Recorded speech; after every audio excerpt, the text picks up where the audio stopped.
지금은 그 어느 때보다 소통이 참 필요하고 중요할 때입니다. 우리가 주로 자주 하는 말 가운데에 참 소통이 필요하다.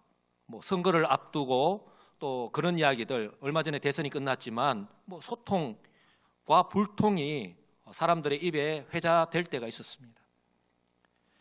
지금 예배를 드리는 성도님들은 아마 매일 반복되는 일상을 통해서 그 어느 때보다 소통이 필요하고 또 중요하다는 사실을 너무나도 잘 알고 계실 것입니다. 차량이 점점 많아지면서 출퇴근 시간에 도로는 소통이 잘 되지 않습니다. 아마 여수에서 오래 사신 분들, 우리 여수도 출퇴근 시간에 이 차량이 많아가지고 소통이 되지 않아가지고 정말 힘들다라고 그렇게 말하시는 분들이 많이 계실 거예요. 그러나요, 다른 도시에 비하면 정말 약과입니다. 대도시일수록 이런 현상은요 더 심합니다. 저는 서울과 부산에서 사역을 할 때에 이미 경험을 한 적이 있습니다. 말 그대로 도로가 거대한 주차장을 방불케 합니다. 지금 저 해가 이렇게 동뜨고 있죠. 해가 미쳐 동뜨기 전에 벌써 출근을 하고 있는 거예요. 출근 시간인데 퇴근 시간 사진 한번 보십시오. 몸과 마음의 불편함이 뒤따르는 것은 물론이고 시간의 손해까지 감수해야 합니다. 그래서 많은 사람들이 이 문제를 어떻게든 해결하기 위해서 지하철을 이용하기도 하고 또한 아예 새벽 일찍 출근하기도 합니다. 이것은 우리의 몸도 마찬가지가 아닐까 싶습니다. 누구나 다 할 것 없이 건강하게 생활하기를 원합니다. 지금 두 분이 아멘 하셨어요. 누구나 다 건강하게 생활하기를 원합니다. 잘 아시겠지만 이를 위해서는요 기본적으로 우리의 이 심장에서 나온 피가 머리끝에서부터 발끝까지 막힌 곳이 없이 잘 통해야 합니다. 혈액순환이 잘 되어야 한다는 것이죠. 근데 이것이 막히면, 중간에 막히면 생활하는데 불편함이 따르는 것은 물론이고 건강에 이상이 생기는 거예요. 실제로 우리 어르신들 가운데에 어느 날 갑자기 어지럽기도 하고 또 평상시와 다르게 말이 약간 어눌해지는 그런 느낌이 있어서 병원에 가서 검사를 했습니다. 그런데 뇌에 공급되는 혈관이 막히면 발생하는 뇌경색 초기 진단을 받은 거예요. 얼마나 놀랐겠습니까? 다행히도 하나님의 은혜로 초기에 발견을 해서 병원에 입원해서 치료를 받고 지금은요 퇴원을 해서 예배를 잘 드리고 계십니다. 그런가 하면 우리 성도들 가운데에 이 부분은 나이 드신 뿐만이 아니라 이 젊은 사람도 해당이 되는 것 같아요. 우리 심장 가까이에 있는 이 혈관이 나오면 이게 혈액순환이 되어야 되는데 이 혈관이 막히거나 좁아져서 숨이 차기도 하고 또 어지러워서 일상생활 하는 데에 불편한 부분들이 너무 많아서 혈관을 확장하는 그런 시술을 하시는 분들이 얼마나 계신지 모릅니다. 이것은요 제가 10년 전이나 지금이나 제가 서울에서 또 부산에서 사역할 때나 지금 이곳 여수에서 생활할 때나 매 일반인 것 같아요. 이처럼요 우리의 몸도 건강하기 위해서는 심장에서 나온 피가 머리끝에서부터 발끝까지 중간에 막힌 곳이 없이 원활하게 소통되어야 합니다. 이처럼 우리의 몸에 어느 기관에 이상이 생긴 것을 발견하는 것은요 어느 날 갑자기입니다. 그러나 저와 여러분들이 이런 증상을 느끼지 못하고 또 자각하지 못할 뿐 우리 몸에서는요 어떻습니까? 매일 조금씩 진행되고 있었던 것이죠. 우리 지난 수요일 기도회 때요 참석한 모든 성도들이 한 마음으로 간절하게 기도했는데 이처럼 건강 때문에 어려움을 겪고 있는 모든 성도들이 우리 하나님의 은혜 안에서 빨리 쾌차할 수 있기를 주님의 이름으로 간절히 축복합니다. 한 걸음 더 나아가서요 이것은 사람들과의 관계에서도 마찬가지가 아닐까 싶습니다. 단도직입적으로 여러분들께 한번 질문을 해봅니다. 여러분들은 다른 사람들과 소통을 잘 하시는 편입니까? 묵비권을 행사하셔도 됩니다. 뭐 당연한 거를 그렇게 뭐 질문하고 있냐, 뭐 그렇게 받아들이겠습니다. 지금은요, 서로 소통을 하지 않고 살아가면, 그래서 상대방과 대화를 하다가 요즘 유행하는 말로 라떼는 말이야, 이렇게 자기가 이전에 살았던 그런 모습들을 이야기하면 꼰대라는 소리를 들으면서, 여러분 꼰대라는 말 알죠? 들어보셨죠? 예, 꼰대 원래는 이 아버지나 교사 등 이게 나이가 많으신 남자를 일컫는 이 사전에 등록되어 있는 말이에요. 근데 지금은 어떻게 됐냐면은 가르치려고 하고 자기의 어떤 사고를 주입하려고 하는 이런 사람들을 일컬어서 좀 언어적으로 표현하는 말입니다. 이 꼰대라는 소리를 들으면서 어떻게 될까요? 대인관계는 물론이고 직장에서나 또 사회생활을 하는 것이 결코 쉽지 않다는 거예요. 어느 날 갑자기 사람들이 나에게서 한 명, 두 명씩 내가 전화를 할 때 받지 않고 또 카톡을 이렇게 보내었는데 일십하고, 또 그런 증상들이 갑자기 이렇게 계속 된다면, 물론 다 그런 것은 아니지만 한 번쯤 내가 소통을 하지 못하고 있는 것은 아닌가, 아니면 내가 나도 모르는 사이에 꼰대가 되어가고 있나 라고 한번 생각해 봐야 돼요. 여러분, 제 집에도 우리 아들이 있고, 군대에서 제대한 아들이 있고, 또 두 딸들이 있는데 제가 그렇게 이야기합니다. 제가 집에서 잔소리를 많이 하잖아요. 똑바로 살아야 된다고. 그래서 제가 질문을 해봅니다. 하준아, 하원아, 소원아, 혹시 너희들은 친구들 만났을 때에 야, 우리 아버지 꼰대야, 그렇게 이야기하지 않느냐라고 제가 이렇게 질문을 할 때가 있어요. 근데 다행인지 아니면은 애들이 예의상 저한테 그렇게 이야기하는지는 모르겠지만, 아빠 절대로 그렇지 않다고, 그런 말 절대로 하지 않는다고 그렇게 이야기하더라고요. 저는 그냥 믿고 싶습니다. 웃는 이유가 어디에 있는지 모르겠습니다. 예.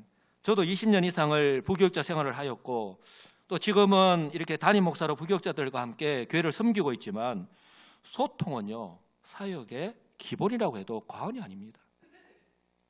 왜냐하면 소통이 잘 될 때에 사역 또한 기쁘고 즐거울 수밖에 없습니다. 또한 시너지 효과가 나타날 수밖에 없고요, 그 영향력이 나타날 수밖에 없는 거예요. 그리고 특별히 우리 교회 공동체에도 긍정적인 효과가 나타납니다. 특별히 우리 여기에 현수막에 붙어 있는 것처럼 올해 우리 교회의 실천사항 가운데 하나인 9.11 운동을 하기 위해서는 먼저 전도 대상자들과 소통을 잘하는 것이 그 무엇보다도 필요하고 중요할 수밖에 없는 거예요.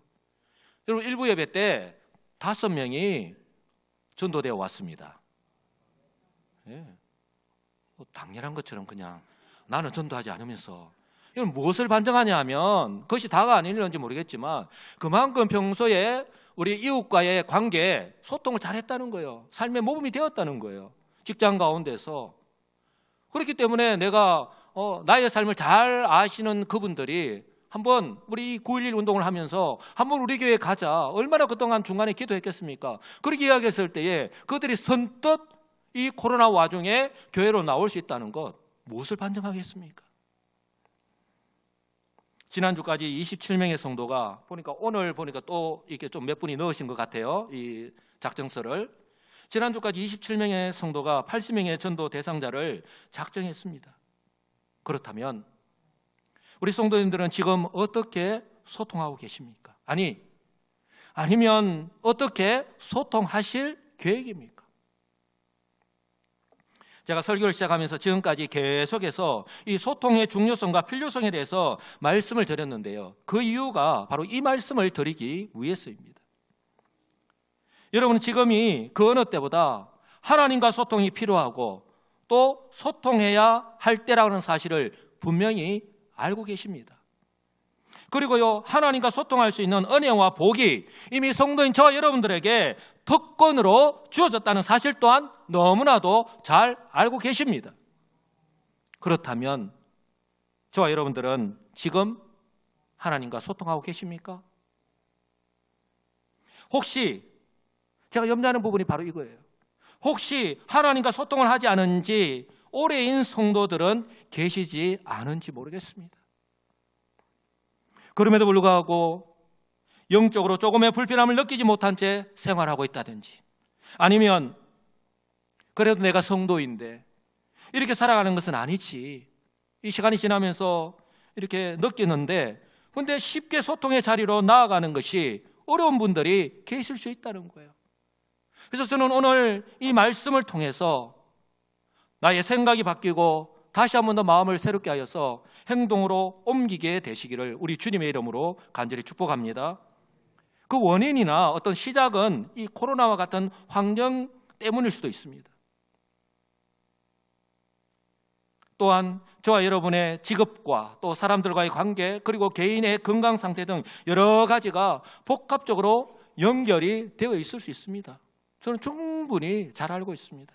그러나 그럼에도 불구하고 이 시간에 다시 한번 생각해 보기를 원하는 것은요, 이처럼 환경으로 인해서 어쩌면 나의 의지와는 상관이 없이 어쩔 수 없이 시작되었지만, 처음에는 불편하고 또 이상하였지만, 그러나 어떻습니까? 2년이라고 하는 이 시간이 지나는 가운데에 어느새 이제는 익숙해져서 더 이상 소통의 필요성과 그 중요성까지 잊어버린 채 살아가고 있지는 않으냐 하는 것입니다. 그럼에도 불구하고 제가요, 이 시간에 분명하게 말씀을 드리는 것은, 성도는 하나님과 소통하는 것을 결코 멈춰서는 안 됩니다. 믿으시면 아멘 합시다. 왜냐하면 이것은요, 차가 막혔을 때 느끼는 그 불편함이나 사람들과 소통이 되지 않았을 때 발생하는 그런 관계의 단절이나, 사람에게서 내가 떠나면 되지만 만나지 않으면 되지만, 또 몸에 이상이 생겼을 때에 생활하는데 불편함을 느끼는 것과는 비교가 되지 않기 때문에 그런 거예요. 우리의 삶을 좌우하는 바로 영혼의 문제이기 때문입니다. 하나님께서 바로 우리의 영혼을 독생자 예수 그리스도를 통해서 구원해 주셨는데, 이처럼 하나님과 소통하지 않고서는, 하나님과의 소통이 없이는 우리의 삶의 모습이 어떻게 될까요? 아니, 지금 우리가 어떤 모습으로 살아가고 있습니까?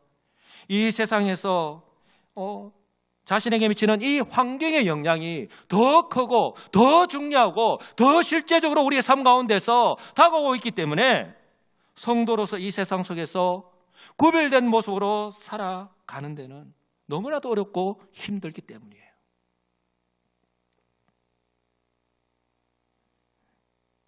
저와 여러분이 살아가고 있는 이 세상 어떻습니까? 육신은 지금 살아있지만, 그러나 영은 죽은 상태에 있잖아요. 그러니 하나님과의 관계가 단절된 상태에서, 다시 말해서 하나님과는 소통하지 못한 채 살아갈 수밖에 없는 거예요. 그러니 아담의 범죄 이후로 지금까지 인간은요, 철저하게 사단의 종로로 다면서 살아갈 수밖에 없고, 자신이 살아가는 데 있어서 무엇이 중요합니까? 무엇을 우선적으로 살아갑니까? 자신의 생명과 안위와 유익이 가장 중요할 수밖에 없는 거예요. 이처럼 하나님을 떠난 인생, 성경에서 말씀하고 있듯이요, 이기적일 수밖에 없고 바로 자기 중심적으로 살아갈 수밖에 없는 것입니다. 근데 성경은 분명하게 말씀을 합니다. 그는 허물과 죄로 죽었던 너희를 살리셨도다. 할렐루야. 바로 예수 그리스도께서 허물과 죄로 죽었던 너희를 살리셨다고 말씀합니다. 무슨 말씀입니까? 바로 독생자, 하나님의 독생자이신 예수님께서 성육신, 즉 인간의 몸을 입고 이 세상에 오신 이유가 여기에 있고요, 아무런 죄가 없으심에도 불구하고 정죄를 받으시고 십자가에서 죽으신 이유가 바로 여기에 있는 것입니다. 바로 이 때문에 성도는요, 죽었던 영이 살게 되어서 하나님과 소통할 수 있게 된 것입니다. 바로 저와 여러분이 예수를 믿게 된 것이 바로 그 증거입니다. 아멘이십니까? 왜냐하면 인간은요, 결코 스스로의 그 어떤 노력에 의해서 예수를 믿을 수 없습니다. 믿을 수 없을 뿐만 아니라 오직 하나님의 은혜로만 가능하기 때문입니다. 성경이 분명하게 우리에게 말씀을 합니다. 누구든지 성령으로 아니하고는 예수를 주라 시인할 수 없다. 너희는 그 은혜에 의하여 믿음으로 말미암아 구원을 받았으니 이것은 너희에게서 난 것이 아니요 하나님의 선물이다. 딱 단정적으로 말씀합니다. 그리고 이것이 행위에서 난 것이 아니니 이는 누구든지 자랑하지 못하게 함이라고 말씀합니다. 지금도 이 세상 사람들은요, 악한 사단 마귀의 그 유혹에 빠져서 어떻게 하면 내가 구원을 받을 수 있다고 생각합니까? 내가 좀 더 착하게 살면, 내가 좀 더 선을 베풀면, 내가 덕을 쌓으면 내가 나중에 구원을 받을 수 있다라고 그렇게 착각하잖아요.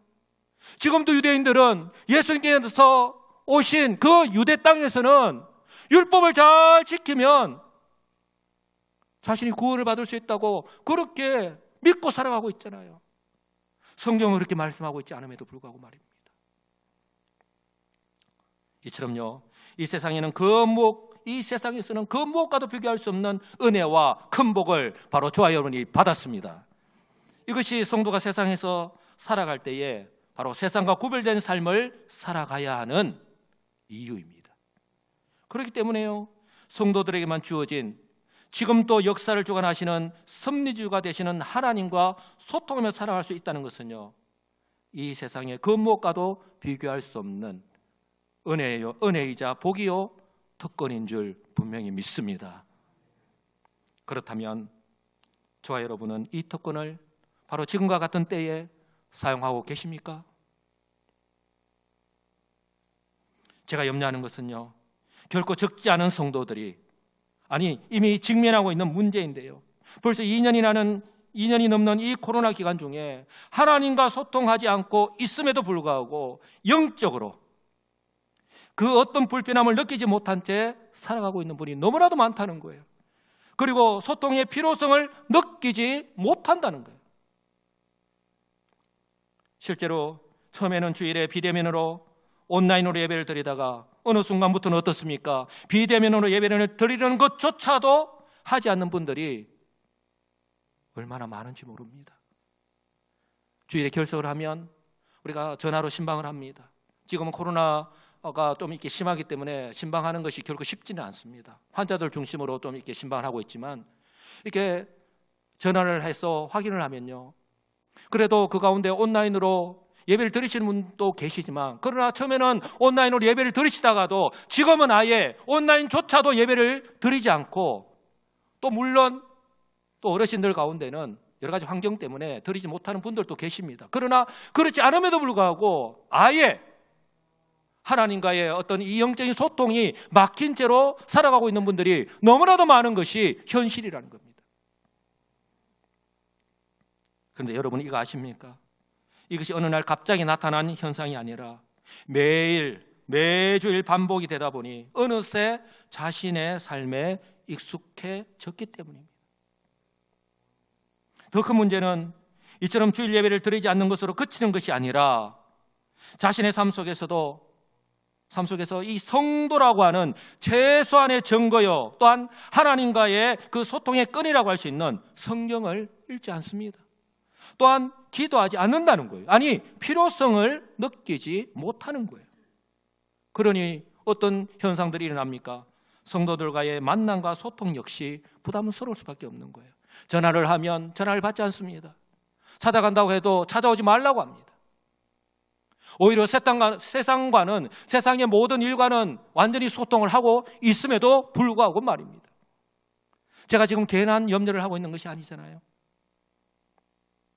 저는요, 정말 바라기는요, 제가 염려하고 있는 이런 부분들이 그냥 염려에 그치기를 원합니다. 그런데요, 안타깝게도 지금 현재 한국교회에서 나타나고 있는 현상입니다. 그래서 한국교회 이전에, 코로나 이전에 우리 교회가 몇 명 모였다, 교세가 어느 정도다, 아무런 소용이 없다는 거예요. 코로나 이후에 교회의 모습을 바로 바라봐야 된다는 거예요. 한두 교회의 문제가 아닙니다.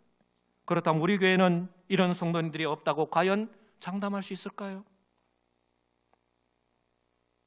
이런 측면에서 볼 때에 오늘 본문에 등장하는 이 과부로 소개되고 있는 이 한 여인의 모습을 통해서 저와 여러분이 이 세상 사람들이 알지도 깨닫지도 못하는 이 큰 은혜와 복을 받았고 또 특권이 주어졌다는 사실을 깨닫게 되기를 주님의 이름으로 축복합니다. 그리고요, 오늘 현재 저와 여러분의 모습과 한번 비교해 보시고 다시 한번 더 우리의 마음을 새롭게 하시는 그런 은혜의 시간이 되시기를 간절히 소망합니다. 오늘 본문은 우리 성도님들 너무나도 잘 아는 본문이잖아요. 너무나도 잘 알고 있습니다.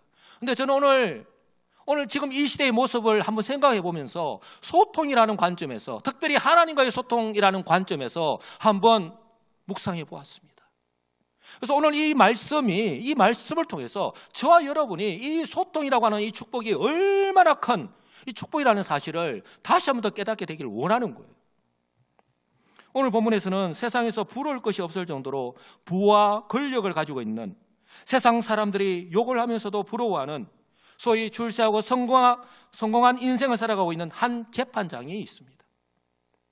그러나 소통의 관점에서 보면 어떤 도시에 하나님을 두려워하지 않고 사람을 무시하는 한 재판장이 있는데 라고 하는 이 성경 말씀이 의미하듯이 너무나도 불쌍한, 너무나도 외로운 사람이라고 할 수 있는 거예요.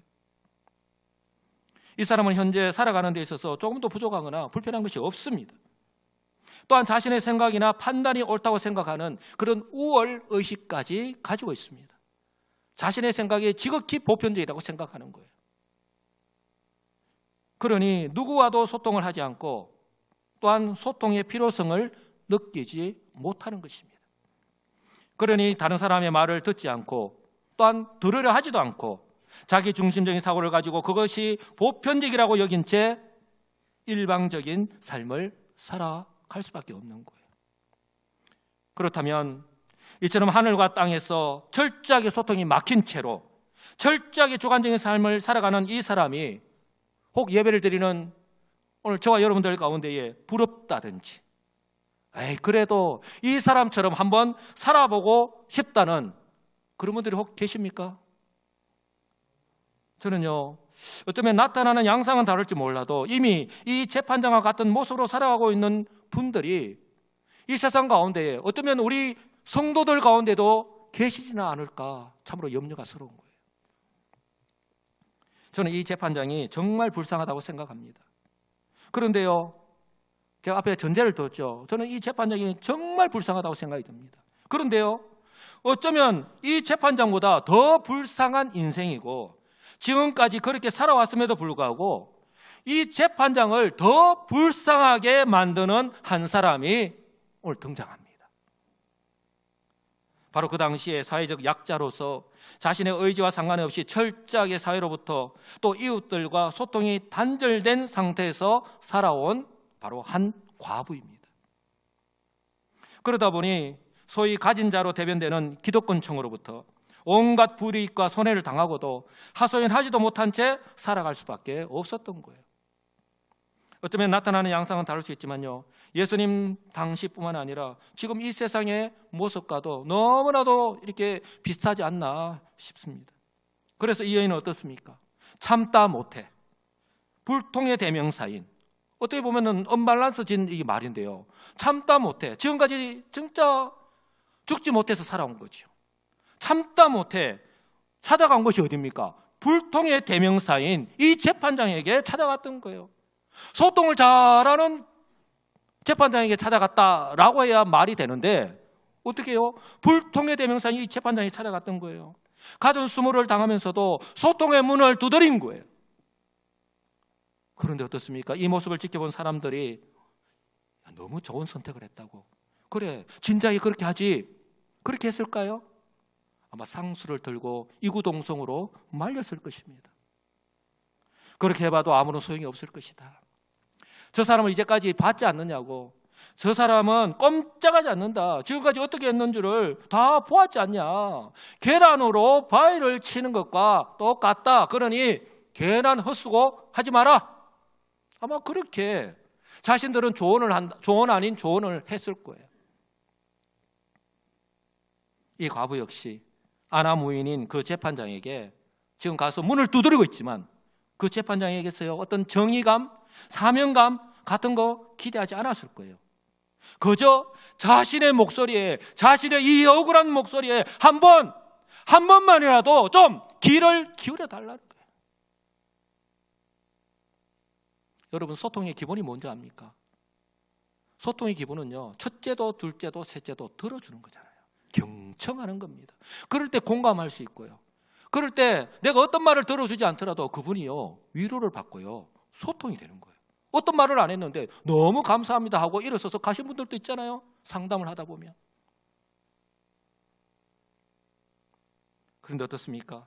자신의 뜻대로 쉽게 이제까지 소통과는 상관이 없이 살아간 이 재판장의 마음의 문을 여는 것이 결코 쉽지 않았습니다.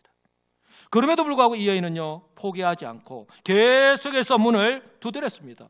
이렇게 할 수밖에 없는 이유, 왜냐하면요, 이 여인에게 있어서 불통의 대명사인 이 재판장은 바로 최후의 보루였기 때문에 그런 거예요. 이 여인은 더 이상 물러설 것이 없었기 때문입니다.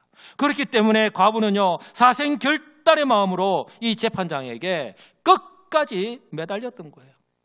여러분, 이런 말이 있죠. 그 무엇도 간절함을, 절박함을 이길 수 있는 것은 없다.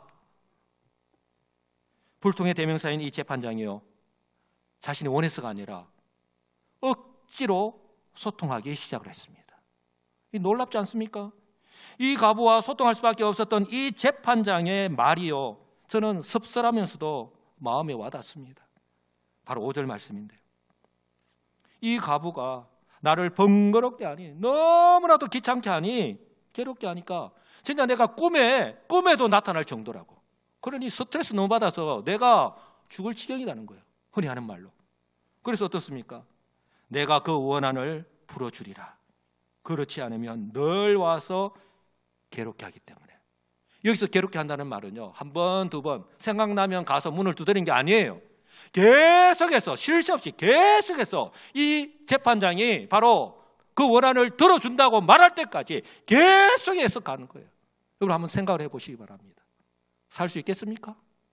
아무리 아나무인인 이 재판장이라 할지라도. 그리고요, 이어서 우리 예수님께서 하신 말씀이 바로 예수님께서 왜 이 비유의 말씀을 오늘 제자들과 그리고 예수를 믿고 따르는 사람들 향해서 말씀하시는지 교훈하고 계십니다. 바로 7절과 8절에 있는 말씀인데요. 우리 다 같이 한 목소리를 읽겠습니다. 하물며 하나님께서 그 밤낮 부르짖는 택하신 자들의 원한을 풀어주지 아니하시겠느냐? 그들에게 오래 참으시겠느냐? 내가 너희에게 이르노니 속히 그 원한을 풀어주시리라. 그러나 인자가 올 때에 세상에서 믿음을 보겠느냐? 아멘. 여러분, 예수님의 이 말씀은요, 소통하지 못한 채 살았던 한 과부, 또 소통의 필요성을 느끼지 못하고 소통하지 않은 채 살았던 한 재판장, 그리고요, 저와 여러분이 살아가고 있는 지금 현재 이 세상과는 완전히 다르다는 것을 말씀하잖아요. 이처럼 성도들에게는 언제나 하나님과의 소통의 문이 활짝 열려 있습니다. 할렐루야. 세상은 결코 알지도 누리지도 못하는 오직 성도들에게만 주어진 특권입니다. 믿으시기 바랍니다. 바로 우리 주님은요, 그것을 이래 우리에게 말씀하시는 거예요. 근데 우리가 여기서 마지막에 우리 주님께서 하신 말씀을 좀 주의 깊게 봐야 돼요. 그러나 인자가 올 때에 세상에서 믿음을 보겠느냐라고 하는 이 말씀이에요. 무엇을 의미합니까? 바로 지금과 같은 때에 우리 성도의 바람직한 모습이 어떠해야 하는가 하는 것을요, 말씀하고 있는 거예요. 지금이 바로 소통해야 될 때인데, 지금이 너희들이 어렵고 힘들다라고 하지. 그렇게 아우성을 치면서 세상적인 온갖 방법은 다 찾고 그것을 따라가고 그것을 의지하면서 정작 세상은 막혀 있는데 하늘에 있는 이 소통의 문, 세상은 알 수 없는, 세상은 누릴 수도 없는 그 특권을 너희에게 줬는데 과연 너희들은 그 하나님의 특권, 그 특권을 누리면서 살아가고 있느냐? 바로 지금과 같은 때에 너희들이 이 소통을 누리면서 살아가야 되지 않느냐라고 지금 교훈하고 있는 거예요. 바로 주님께서 다시 오실 때라고 분명히 말씀하잖아요. 주님께서 다시 오실 때 언제입니까? 바로 세상 마지막 때잖아요. 여러분들은 세상 마지막 때가 언제라고 생각하십니까? 100년 뒤, 200년 뒤, 1000년 뒤? 주님께는 하루가 1000년 같고 1000년이 하루 같다는 사실을 잊지 마시기 바랍니다. 저는요, 바로 지금 이 세상의 모습이, 나타나는 모습이 바로 세상 마지막 때라고 생각합니다. 왜냐하면 지금 이 세상은요, 단순히 코로나 팬데믹으로 인한 그런 고난과 고통만이 있는 것이 아니잖아요. 그것에 묻힌 채, 우리가 잘 모른 채 우리가 살아가고 있지만 우리 예수님께서 말씀하신 대로 세상 종말의 때에 나타날 그 징조가 지금 이 세상에서, 그것도 언제부턴가 계속해서 나타나고 있잖아요. 수십 년 전부터. 성경이 뭐라고 말씀합니까? 마태복음 24장 종말장에 민족이 민족을, 나라가 나라를 대적하여 일어나겠고 기근과 지진이 있으리니 그때에 사람들이 너희를 환난에 넘겨주겠으며 너희를 죽이리니 너희가 내 이름 때문에 모든 민족에게 미움을 받으리라. 지금 선교지에서 선교사들이 다 쫓겨나고 예배를 드리는데 거기서 불을 질러서 다 죽여버리고, 지금 세상에서 일어나고 있는 일이잖아요. 민간인들이 살고 있는데 그냥 미사일로 폭격을 해버리고, 지금도 바로 우리 이웃 나라인 일본에서 지진이, 쓰나미가 일어나고 있는 것이 현실이잖아요. 이러한 때에 우리 성도가 어떻게 해야 되는지 우리 예수님께서 이렇게 말씀하셨습니다. 그러나 끝까지 견디는 자는 구원을 얻으리라. 바로 우리 예수님께서 비유하시면서 마지막 때에, 내가 마지막 때에 믿음을 보겠느냐라는 말씀과 일맥상통하는 말씀이에요. 그렇다면 성도가 끝까지 포기하지 말아야 하는 그 믿음의 끈이 무엇입니까?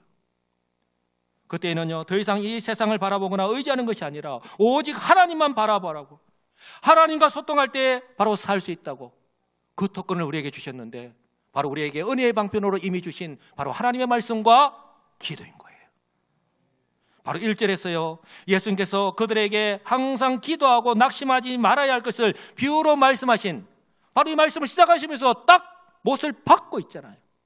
바로 이 말씀을 하신 이유가 바로 여기에 있는 것입니다. 그렇습니다, 여러분. 하나님께서 성도에게는요, 세상은 결코 알 수도 없고 더더욱 누릴 수는 없지만 이처럼 소통의 문을 우리 성도들에게는 활짝 열어놓으셨습니다. 바로 말씀과 기도를 통해서 1년 365일 쉬지 않고 언제라도 소통이 가능합니다. 할렐루야. 이보다 더 큰 은혜와 복이 어디에 있습니까? 여러분, 어떻게 견딜 수 있겠습니까? 바로 하나님과의 소통입니다. 하나님과 소통하는 방법밖에 없습니다. 여러분, 사단 마귀는요, 구약에서 날마다 하나님과 소통하며 살아갔던, 그래서 구별된 모습으로 살아갔던 욥만을 시험하신 것이 아닙니다. 그리고 예수님 당시에 사도 베드로를 비롯한 이 예수를 믿고 따르는, 이 복음을 전하는, 그래서 하나님의 구원 역사를 이루어가야 하는 그런 중차대한 사명이 주어진 그들만 시험한 게 아니에요. 지금도 변함없이 이 환경을 통해서 계속해서 교회와 성도들을 시험하고 있잖아요. 어떻게 해요? 예배를 드리지 않아도 된다, 말씀을 몰라도 된다, 기도하지 않아도 살아가는데 아무런 문제가 되지 않는다고.